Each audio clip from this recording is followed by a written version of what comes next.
tersebar. Komunikasi dapat melibatkan banyak proses sekaligus, tidak hanya dua. Misalkan sekelompok file server memberi layanan file dan menyediakan kemampuan fault tolerance.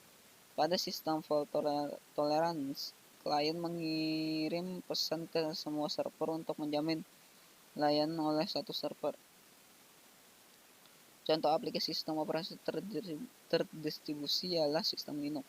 Aplikasi sistem operasi terdistribusi berbasis Linux.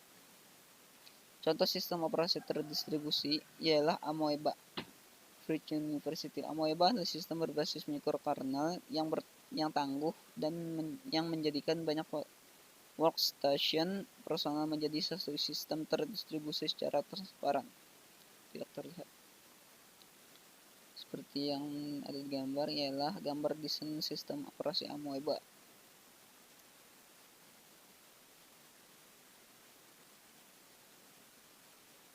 Amoeba adalah sistem berbasis mikrokernel yang kuat yang mengubah kumpulan workstation atau komputer papan tunggal menjadi sistem terdistribusi yang transparan. Ini telah digunakan di dunia akademis, industri dan pemerintahan selama 5 tahun. Ini berjalan di SPARC, Sun 4C dan Sun 4M 486 486 68030 dan Sun 3/50 dan Sun 3/60. Di Virgin Universities, Amoeba berjalan pada kumpulan 80 komputer SPARC papan tunggal yang dihubungkan oleh Ethernet membentuk kumpulan prosesor yang kuat. Ini digunakan untuk penelitian dalam operasi sistem dan paralel sistem, runtime, bahasa dan aplikasi. Seperti yang ada di gambar, inilah contoh server Amoeba. Sistem Amoeba ini tumbuh dari bawah hingga akhirnya tumbuh menjadi sistem operasi terdistribusi. Inilah keunggulan sistem operasi terdistribusi dalam hal reliabilitas. Apabila satu unit pemrosesan yang mati, maka proses yang dialokasikan harus di-restart. Tetapi integritas sistem tidak akan terganggu apabila proses deteksi berjalan dengan baik. Desain sistem ini memungkinkan untuk 10 atau 100 prosesor. Spesifikasi perangkat keras yang harus disediakan pada setiap cluster minimal adalah file server, 16 MB RAM, 300 MB hard disk, Ethernet card, workstation, 8 MB RAM, monitor, keyboard, mouse, all processor, 4 MB RAM, 3,5 inci floppy drive. Komponen Amoeba, workstation atau komputer personal, mengeksekusi proses yang memerlukan interaksi dari user seperti text editor atau manager berbasis Windows. Server khusus memiliki fungsi untuk melakukan tugas yang spesifikasi. Server ini mengambil alih proses yang memerlukan input atau output yang khusus dari larikan disk. Gateway berfungsi untuk mengambil alih tugas untuk terhubung ke jaringan WAN, Wide Area Network. Prosesor pool mengambil alih semua proses yang lain. Tiap unit ini biasanya terdiri dari prosesor, memori lokal, dan koneksi jaringan. Tiap prosesor mengerjakan satu buah prosesor sampai prosesor yang tidak digunakan habis. Komponen Amoeba. Untuk selanjutnya, proses yang lain berada dalam antrian menunggu proses yang lain selesai. Inilah keunggulan sistem operasi terdistribusi dalam hal reliabilitas. Apabila ada satu unit proses yang mati, maka proses yang dialokasikan harus di-restart, tetapi integritas sistem tidak akan terganggu apabila proses deteksi berjalan dengan baik. Arsitektur software. Sistem operasi terdistribusi sejati memiliki arsitektur software yang unik. Arsitektur software ini dikarakterkan dalam objek di dalam hubungan antara klien dan server. Proses-proses yang terjadi di klien menggunakan remote prosedur yang memanggil dan mengirimkan request ke server untuk memproses data atau objek yang dibawa Tiap objek yang dibawa memiliki karakteristik yang disebut sebagai kapabilitas. Kapabilitas ini besarnya adalah 128 bits. 48 bits pertama menunjukkan service mana yang memiliki objek tersebut. 24 bit berikutnya adalah nomor dari objek. 8 bits berikutnya menampilkan operasi yang diizinkan terhadap objek yang bersangkutan. Dan 48 bit terakhir merupakan check file yang merupakan file yang telah transkripsi agar dapat dimodifikasi oleh proses yang lain. Operasi diselesaikan oleh RPC (Remote Procedure Calls) yang dibuat oleh klien di dalam proses kecil dan ringan. Proses dengan tipe seperti ini memiliki bidang alamat sendiri dan bisa saja memiliki satu atau lebih hubungan.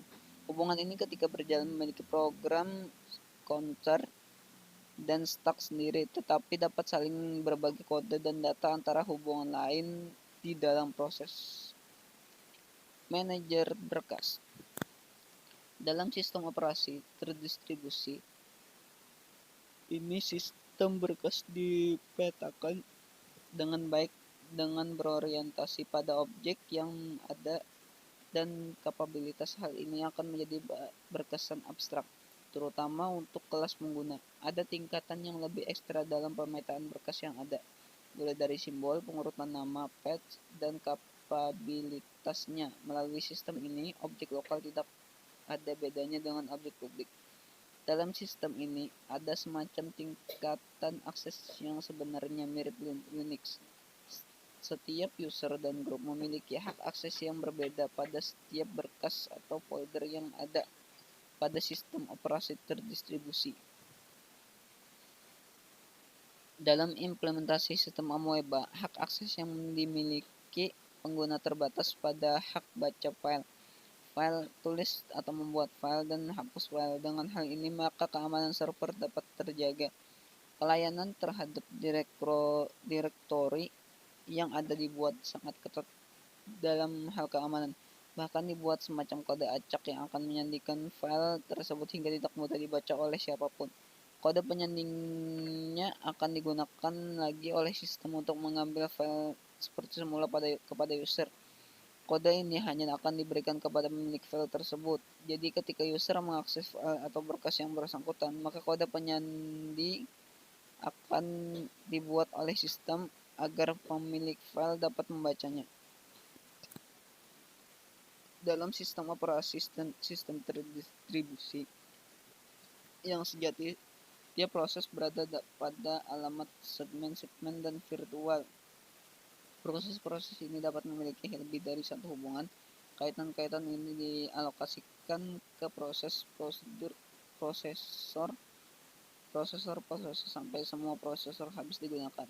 Hasil dari manajemen proses seperti ini menghasilkan utilisasi yang lebih baik, di mana tidak perlu switch apabila harus ada proses yang berat karena satu proses dialokasikan ke suatu proses.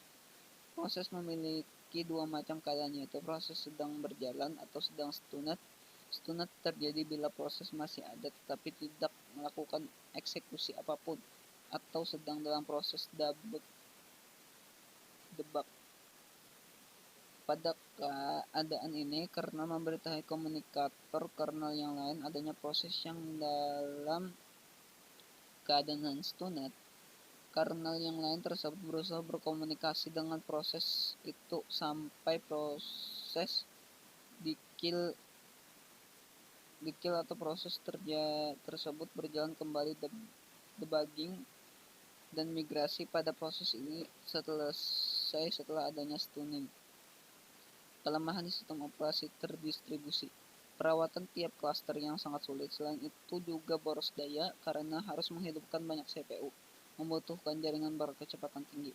Kelemahan-kelemahan tersebut sebenarnya tidak seberapa jika dibandingkan dengan hasilnya. Misalnya saja search engine paling ramai seperti Google TM yang menggunakan teknologi ini karena hardware yang paling canggih saat ini masih belum mencukupi untuk mengenangkan jutaan request ke server Google tiap detiknya, sehingga mereka harus membuat sistem paralel yang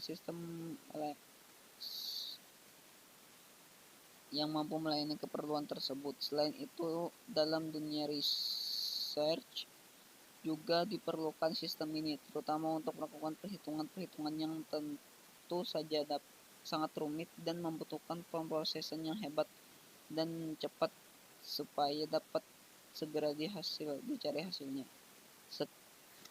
Oke, sekian, terima kasih. Itulah presentasi saya tentang sistem operasi terdistribusi. Kalau ada kata-kata yang salah, mohon dimaafkan. Wassalamualaikum warahmatullahi wabarakatuh.